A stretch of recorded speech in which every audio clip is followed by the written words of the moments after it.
This is Condominium Associations by Senator Pizzo. You are recognized to explain your bill.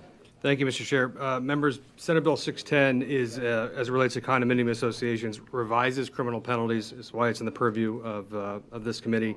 As it relates to acceptance of things or services of value or kickbacks, also provides criminal penalties for certain violations relating to official association records or failure to produce those, and providing criminal penalties for fraudulent voting activities.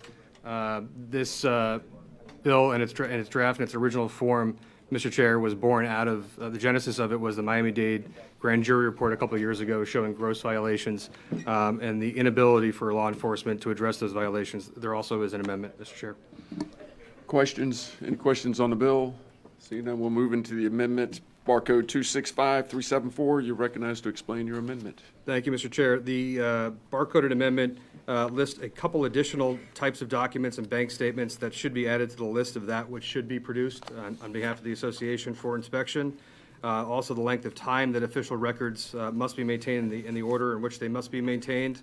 Also, Mr. Chair, we've clarified an additional association responsibilities as it relates to the production of records, and that they must be produced to a website, which is subject to interpretation and something that may be amended at a later date. And of course, finally, kicks out the date for compliance to January 1st, 2021, and it applies to units, associations that have units of 25 or more. Questions on the amendment? Any questions on the amendment? So, we have appearance cards. Is this on the amendment? Okay. Any debate on the amendment? You can close on your amendment. Any objection to adopt the amendment? Seeing no objections to that amendment adopted, so we're on the bill as amended. We do have a couple of appearance cards. Mr. Chair, can I ask a question on the bill? Yes. As amended. Thank you very much. Thank you, Senator Pizzo, for working on this bill and for working with the state attorney's office specifically on this issue. I just have a question as far as clarifying the kickback provision. The only kind of concern that I've heard back was that it could be overly broad so that someone inadvertently doesn't want to find themselves in violation of the law if, for example, they're at a trade show and one of the vendors gives them a pen or a piece of candy or whatever, and then later on it comes out to find out that that's the vendor that they chose. Would they be in violation of the law and commit a felony? I'm sure that the answer is no, but if you could just provide some clarification and assurance on what the bill means by kickback. Mr. Chair. Thank you, Senator Flores. That's an excellent question and one that I'm trying to get all interested stakeholders to agree on a threshold amount. I don't want to prevent the practical implications of an association member wanting to have lunch with the painting contractor to work out details and not have that be considered a kickback. Unfortunately, there are terms of basically legal fiction as it relates right now to the existing statute, because it uses terms like bribery and kickback, which don't have a criminal penalty and which are not clearly defined, and there seems to be confusion and frustration from law enforcement. So I will tell you and give you my assurance that as this bill progresses, should I have your favorable ruling, will quantify a particular value, a threshold value, whether it's in a fiscal or a calendar year, or ascribed by the association, so we don't get in those situations where they attend a training or a seminar or a meeting with a contractor that relates to their building that goes 6 hours and they can't eat or drink anything. So I fully appreciate that. I'm looking to find that threshold amount. Again, the finished product would clearly delineate that. Further questions? We're going to move into appearance cards. Mark Anderson. Mark Anderson. I think he's.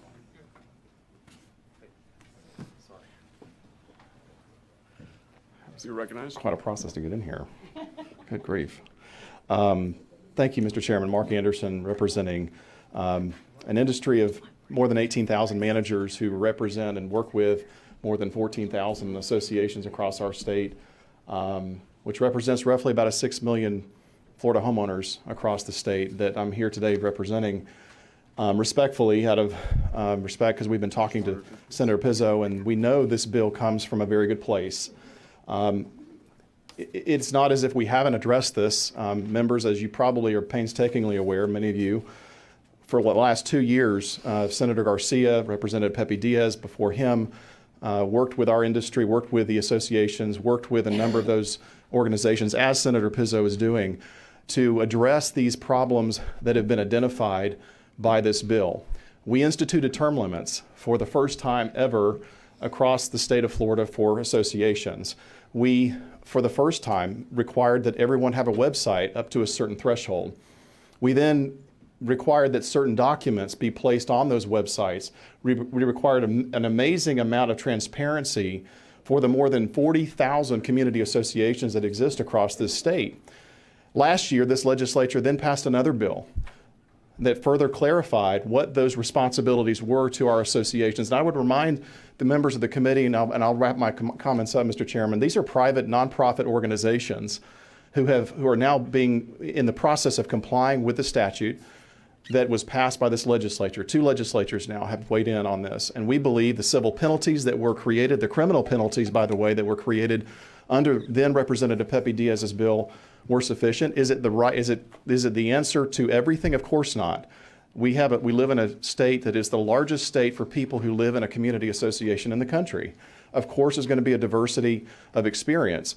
But we have a concern that the criminalization of some of these things will lead to a chilling effect that right now is impairing the ability of our associations to find and to retain members who will serve on these boards, good people, the very people that we want to serve on these boards that will root out much of what we're trying to address in this bill today. I say all of this with great respect because Senator Pizzo and I have had a number of conversations just as recently as about 5 minutes ago, and we are continuing to work with him on that, but I felt compelled on behalf of my client today. I was asked to stand up and to convey those sentiments to the committee today. It's nothing different than what I've conveyed to the senator, and we look forward to continuing our work with him moving forward. Thank you, Mr. Chairman. Thank you. Jordan Leonard. Jordan Leonard. There you go. And Travis Moore, if you're outside, you can come in next. Good afternoon. My name is Jordan Leonard. I am the councilman for the town of Bay Harbor Islands, former mayor. I'm also president of the Miami-Dade County League of Cities, and I want to thank you for having this opportunity to speak. We support this bill. I'm not a lobbyist. I'm a volunteer. I get paid $1 a year to serve my constituents. Representing the Miami-Dade County League of Cities, we support this bill.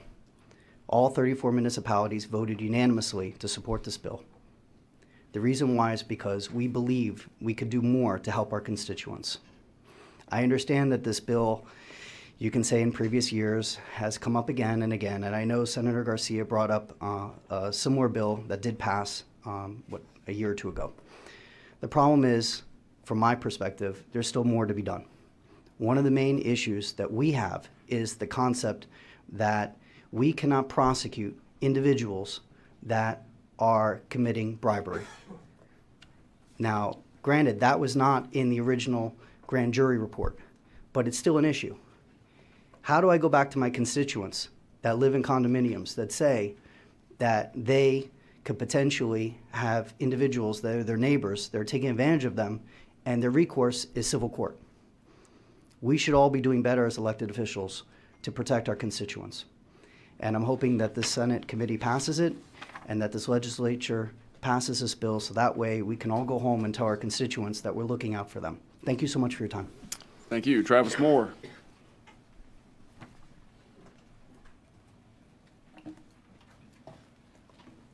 Thank you, Mr. Chairman, and I want to echo the comments of Mr. Anderson. By number one, thanking Senator Pizzo for caring about, as we've mentioned in meetings with him, caring about community association issues. We have more community associations than any other state in the country. We have surpassed California. We have over 50,000 associations, and about half of our citizens, over 9 million of our citizens, live in some type of common interest ownership. So when we do things here that affect associations, we're in fact impacting a large portion of our population, and we appreciate those of you that do care about these association issues. So thank you.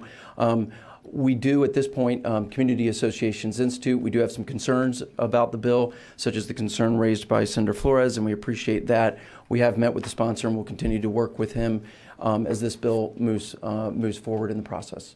I'd be happy to answer any questions. Thank you. Thank you. All right, members, we're in debate. Any debate? See no debate. Senator Pizzo, you're recognized to close in your bill. Thank you, Mr. Chair. Just for the members and for the interested stakeholders, this bill specifically calls out 3 potential situations where a criminal penalty may apply. The very first is what's been a great frustration for anyone who lives in a condo looking for the production of records or requesting them. And to the first, we are making provisions, and I believe an amendment that follows will have provisions that the production of records will be a non-issue because if the governor should sign this into law, we'll have 16 months for everyone to produce those records electronically. We'll save on a very labor-intensive section. The second is a felony that attaches to anyone who's already committing a separate crime as it relates to being evasive for the purposes of committing another felony, whether it's theft or embezzlement. And the third relates to forgery, which is objectively in the interest of everybody to protect voting fraud and forgery.